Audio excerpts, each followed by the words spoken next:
કાલે ચૂંટણી એટલે લોકશાહીનો મહાપર્વ. દરેક વ્યક્તિએ પોતાના મતદાનનો જે અધિકાર છે એનો ઉપયોગ કરવો જોઈએ.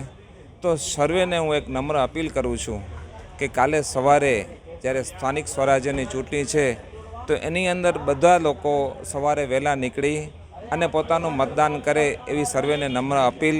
અને જે ટકાવારી છે એ જંગી ટકાવારી આ મતદાનની અંદર થાય એવી બધાને મારી નમ્ર અપીલ છે. ગરમી છે, આપની વાત એકદમ સાચી છે.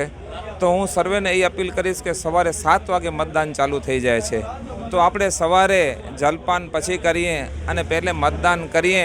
ઠંડી હોય જ્યારે બહુ ગરમી ચાલુ ન થઈ હોય એના પહેલાં જ આપનું મતદાન કરી અને આપનો મતદાનનો ઉપયોગ કરી લો. એક મતની ખૂબ કિંમત છે. આપણે ભૂતકાળની અંદર એવા ઘણા બધા દાખલાઓ છે કે જ્યારે વ્યક્તિ એક મતે હારી ગયા છે.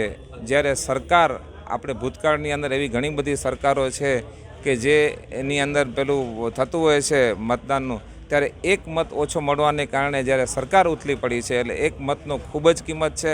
આપણે આપણું મતદાન જે ખૂબ કિંમતી છે એ કિંમતી મતદાનનો ઉપયોગ કરીએ છીએ.